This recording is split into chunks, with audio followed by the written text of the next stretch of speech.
چې انجینیر به پیدا کېږي. مدرسه کې خو موږ ډاکټري نه ښایو چې ډاکټر به پیدا کېږي. مدرسه کې خو موږ ساینس نه ښایو چې ساینسدان به پیدا کېږي. مدرسه کې قرآن ښایو حافظ به پیدا کېږي انشاءالله. زما مقصد دغه دی چې حافظ جوړ کړم. مدرسه کې زه د پیغمبر حدیث ښیمه، د پیغمبر د دین عالم به پیدا کېږي انشاءالله. منځګزار به پیدا کېږي انشاءالله. د پیغمبر په اخلاقو منور به پیدا کېږي انشاءالله. هلکه میډیکل کالج نه څوک جوړېږي ډاکټر. تا چاته وایي چې انجینیر دی ولې پیدا نه شو؟ ابوی کاکا دا د ډاکټرۍ سبق دی. انجینیر خو دغه نه جوړېږي، دا انجینیرینګ کالج نه جوړېږي.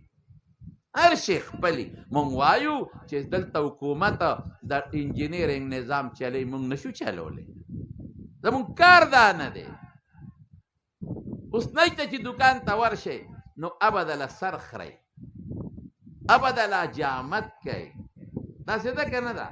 هغه نه تا نه انجینیر جوړولی شي. که ته ورته وایې چې نه کاکا ما نه انجینیر جوړ کړه، ابه وایي پرتوګ وباسه چې د سنت کم چې سم انجینیر ده نه جوړ کړه. نه به وایي ما نه ډاکټر جوړ کړه، نه کاکا زه راغلی ما نه ډاکټر جوړ کړه. ابه وایي ډاکټر وروسته را دې خوا کېږه چې د قلم کم چې سم ډاکټر ده نه جوړ کړه. دا قمقل خلک دی. مدرسې نه وي انجینیر ونوت، مدرسې نه ډاکټر خوار شي. د مونږ کار دغه نه دی. مونږ خوشحالېږو چې میډیکل کالج جوړې شي او ډاکټران ترې وځي چې زما علاج وکړي.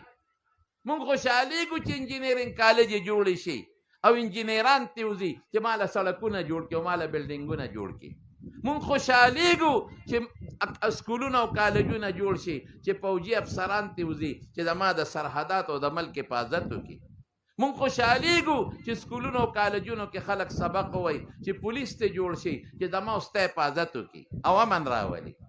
مونږ خوشحالېږو چې سکولونه او کالجونه جوړ شي چې ساینسدانان ته جوړ شي چې هغه ماله میزایل او ټینک جوړ کړي چې زه په کافر سره جنګ وکړم. دا خو نو دوی دې په دې خوشحاله شي دا خلک چې مدرسې دې جوړې شي چې قرآن والا ته وځي، مدرسې دې جوړې شي چې حافظان ته جوړ شي. څه به عالمان شي، څه به حافظان شي، څه به انجینران شي. ټول خلک خو یو کار نه شي کولی.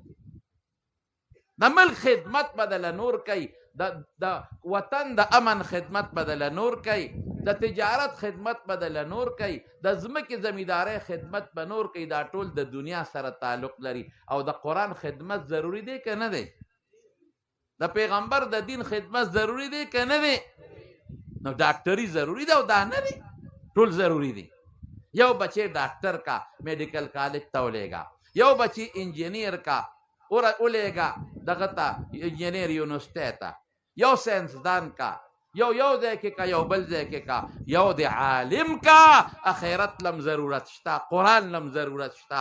یو د پیغمبر د حدیثو هغه عالم کا، دین تم ضرورت دی که نه ظالمه؟ حضور پاک ډاکټرو که انجینیرو او که ساینسدانو اصل راغلی دی، هغه دې له راغلی چې د خدای قرآن خلکو ته ورسوي. ترکت فیکم امرین، دوه څیزونه مې درته پرېښي دي، لن تضلوا ما تمسکتم بهما، چې تاسو پې منګولې ولګولې ګمراهان کېږئ به نه.